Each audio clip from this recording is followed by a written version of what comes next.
प्रभु को हम धन्यवाद देंगे प्रियो आज की सुबह के लिए। ये सुंदर सुबह प्रभु ने हमें आज दी है, इसके लिए परमेश्वर पिता का धन्यवाद कि प्रभु ने हमें ये मौका प्रदान किया है कि हम उसके साथ चल सकें। मैं आप सभी का स्वागत करना चाहूँगा, वेलकम करना चाहूँगा आज के इस दिन में। आपका पूरा सहयोग हमें मिल रहा है, आप सब्सक्राइब कर रहे हैं, आप इस चैनल को देख रहे हैं। मेरा हृदय परमेश्वर के प्रति धन्यवाद से भरा है। और मैं आपको बताना चाहूँगा लगभग 33 से 34 हजार लोग ने इस संदेश को सुना है। प्रभु आशीष दे रहा है। हर रोज भी लोग बड़ी संख्या में इसको देख रहे हैं, सुन रहे हैं और सब्सक्राइब कर रहे हैं। मैं आप सबको तहे दिल से धन्यवाद देना चाहूँगा और मेरी प्रार्थना है कि प्रभु आपको बहुत आशीष देता जाए, आपके परिवार पर उत्तम आशीष रहे और आप प्रभु में आगे बढ़ते जाएं। हम प्रार्थना करेंगे आज के दिन के लिए कि प्रभु आज के दिन पर आशीष दे और जो वचन प्रभु ने हमें दिया है उस वचन को लेकर हम प्रभु में और अधिक आगे बढ़ते चले जाएं और परमेश्वर की महिमा कर सकें। दुआ करेंगे। जीवन की उत्तम आशीषों के देने वाले हमारे उद्धारकर्ता प्रभु यीशु मसीह आपके पवित्र चरणों में झुके हैं। हमारा हृदय आपके प्रति धन्यवाद से भरा है प्रभु। हर रोज आप हमें जीवन दे रहे हैं, हर रोज हमें संभाल रहे हैं, हमें हर प्रकार की भरपूरी दे रहे हैं, अच्छा भोजन दे रहे हैं प्रभु जी, अच्छे कपड़े दे रहे हैं प्रभु जी, अच्छा मकान दे रहे हैं। इसके लिए धन्यवाद देते हैं। हम धन्यवादित हैं प्रभु कि आपने हम पर दया की। हम धन्यवादित हैं परमेश्वर कि आप दया के धनी हैं और विश्वास के योग्य परमेश्वर हैं। हमारी प्रार्थना है प्रभु जी हमारे उन सारे भाई बहनों के लिए जो गरीबी में है, कमजोरी में, लाचारी में है, जिनके पास भोजन का प्रबंध नहीं है। प्रभु जी आप उनकी सुधि ले, प्रभु जी आप उनकी सुधि ले। आज हम उन सबको याद करते हैं पिता परमेश्वर, ऐसे भाई बहनों के लिए प्रभु जिनको भोजन नहीं मिल रहा है, प्रभु उनके लिए भोजन का प्रबंध कर, आप उनकी आवश्यकताओं की पूर्ति कर ताकि वो आज के दिन में आगे बढ़े। जो बीमार है उनके लिए प्रार्थना करते हैं प्रभु जी। हमारी बहन रंजना मैथ्यू के लिए प्रार्थना करते हैं पिता परमेश्वर, बिलासपुर से हैं। आपका हाथ हमारी बहन के साथ बना रहे, आपकी सुरक्षा उनके साथ बनी रहे, उनके परिवार पर आशीष दे प्रभु जी। बहन को अपने हाथों में ले और अधिक विश्वास में मजबूत कर। हमारे भाई मनोज मिश्रा के लिए उनके लिए प्रार्थना करते हैं, आपकी उत्तम आशीष उन पर, उनके परिवार पर बनी रहे। पिता परमेश्वर हमारी प्रार्थना, हमारी विनती है आपका दया का हाथ साथ बना रहे। प्रभु जी हम प्रार्थना करते हैं आपके दास श्रवण एबी जोश के लिए, उनके परिवार के लिए प्रभु आपकी सुरक्षा उनको मिले, आपका हाथ उनके साथ बना रहे। हम बड़े आदर के साथ प्रभु जी प्रार्थना विनती करते हैं उन सारे आपके सेवकों के लिए जो अलग अलग स्थानों में, हमारे प्रदेश में, हमारे जयपुर शहर में सारे आपके सेवकों के लिए प्रार्थना करते हैं। राजस्थान के सारे सेवकों के लिए प्रार्थना करते हैं, सारे प्रदेशों के सारे सेवकों के लिए प्रार्थना करते हैं। प्रभु जी आप उनको उत्तम आशीष दे, अपनी महिमा के लिए इस्तेमाल करें ताकि आपका हाथ उन सबके साथ बना रहे। पिता परमेश्वर हमारी प्रार्थना, हमारी विनती है हमारे प्रदेश के मुख्यमंत्री अशोक गहलोत जी पर आपकी आशीष चाहते हैं। उनको संभाल, बुद्धि और ज्ञान से परिपूर्ण कर। देश के राष्ट्रपति के लिए, प्रधानमंत्री के लिए प्रार्थना करते हैं, आप उनको भी आशीष दें। बड़े आदर के साथ इस डिवोशन के लिए प्रार्थना करते हैं प्रभु, इस डिवोशन पर भी आपके अनुग्रह की दृष्टि बनी रहे और ये डिवोशन के द्वारा हम निरंतर लोगों को प्रोत्साहित कर सके और आपके प्रेम का एहसास कर सके। सारी महिमा आपको देते हुए विनती को अपने प्रभु, अपने उद्धारकर्ता यीशु के नाम से मांगते हैं, आमीन।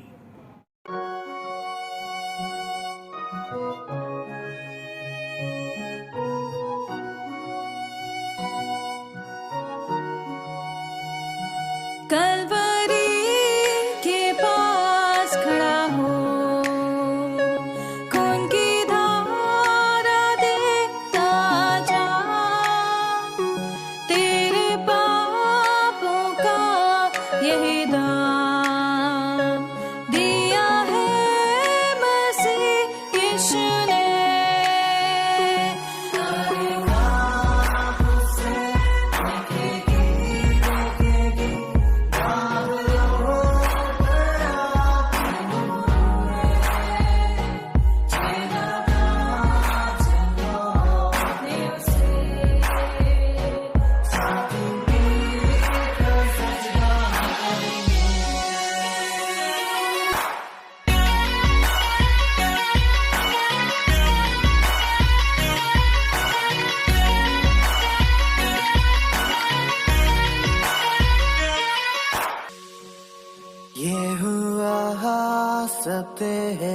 के लिए। तूने भी उसे छेड़ा था, फिर भी प्यार से वो बोला था, जाता क्यों नहीं तू उसके पास, फिर भी प्यार से वो बोला था, जाता क्यों नहीं तू उसके पास।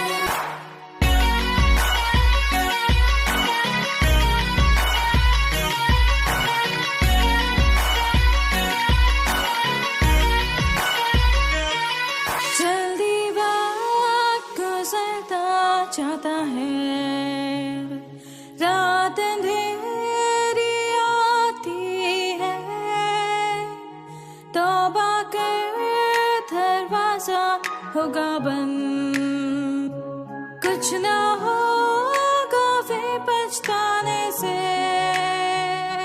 तौबा कर दरवाजा होगा बंद, कुछ ना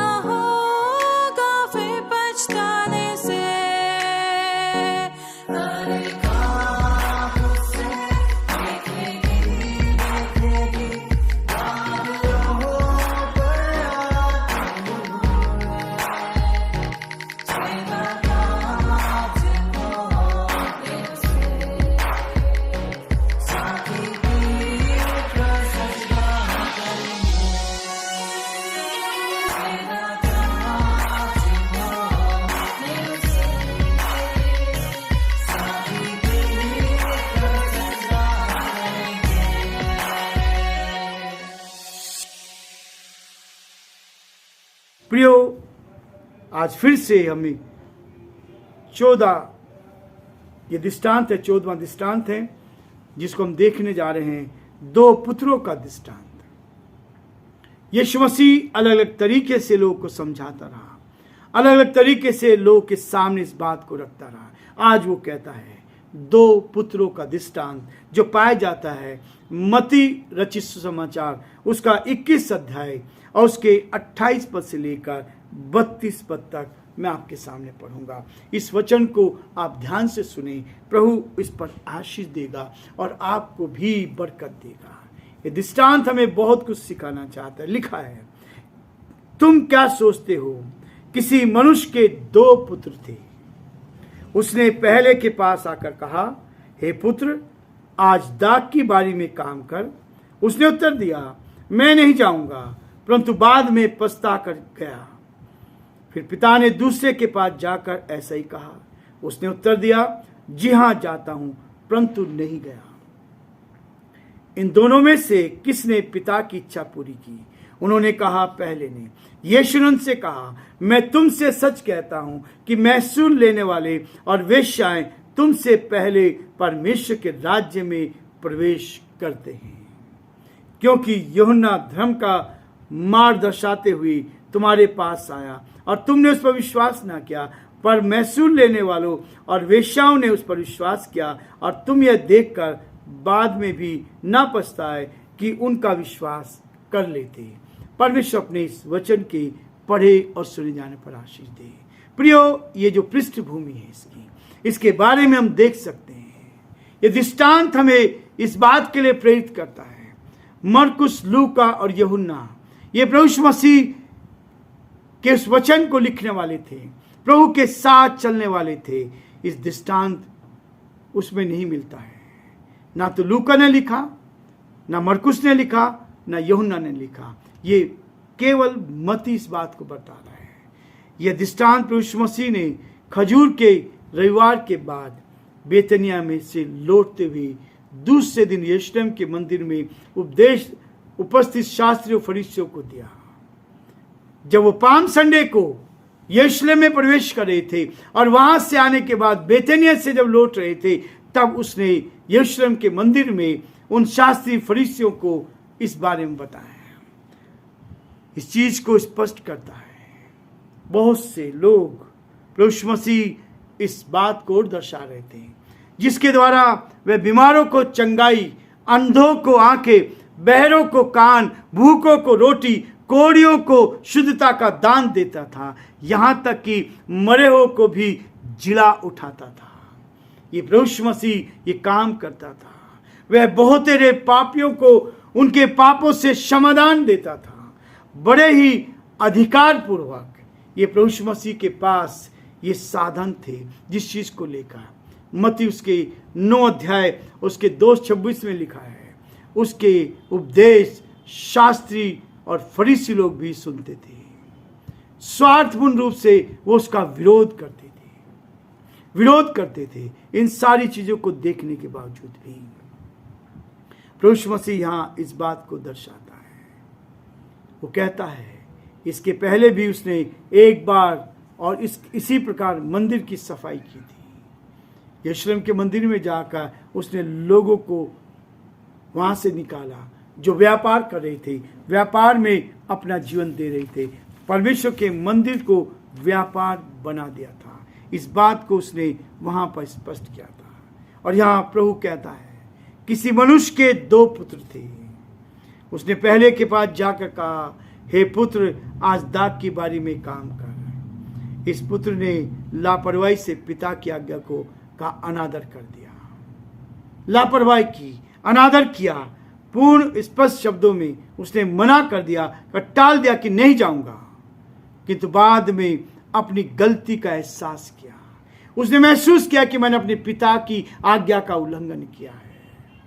ये आत्मिक पिता था, आत्मिक पिता की आज्ञा का उल्लंघन किया और इस बात को कहता है, उसने इस बात को एहसास कर दिया कि फिर जाऊंगा। उसके बाद फिर वो गया, अपनी गलती का एहसास करके वो खेत में गया और अपने पिता का ने जो कहा था पहले उल्लंघन किया, लेकिन बाद में वो चला गया। उस जिम्मेवारी को समझा जो पिता ने उसको सौंपी थी, उसको उसने पूरा किया। पिता ने दूसरे पुत्र को भी पास आकर कहा। इस दूसरे पुत्र ने ध्यान से पिता की कुछ सुना। इसने ध्यान से तो सुना था, बड़े आनंद पूर्वक उसे आज्ञा पालन का वचन दिया, सब कुछ दिया, किंतु फिर अब उसने पिता की भावनाओं की कोई कदर नहीं जानी। उसने पिता की आज्ञा का उल्लंघन किया। पहले तो कहा, लेकिन बाद में उसने क्या किया, पिता को दिया गया वचन उसने पूरा नहीं किया और दाख की बारी में काम करने नहीं गया। एक ने कहा नहीं जाऊंगा, वो गया, उसने पश्चाताप किया। जो पश्चाताप करने वाले हैं वो परमेश्वर के स्वर्गीय राज्य के वारिस होते हैं। जो पश्चाताप नहीं करते हैं वो संसार के साथ जीवन बिताते हैं। इसलिए प्रभु मुझे आपको कह रहा है, इस दृष्टांत में पहले पुत्र के द्वारा यीशु मसीह ने गैर यहूदी, अन्य जातियों, महसूल लेने वालों और वेश्याओं की स्थिति को प्रकट किया है। जो लोग नकारते हैं, पश्चाताप करते हैं, जो लोग जिन्होंने पहले तो परमेश्वर पिता की आज्ञा को लापरवाही से टाल दिया, लेकिन उन्होंने क्या किया, दुखित हुए। जब पश्चाताप किया, गुनाहों से तौबा की और तब परमेश्वर ने उनके हृदय के अनुसार उनको स्वीकार किया। ये हैं वो लोग।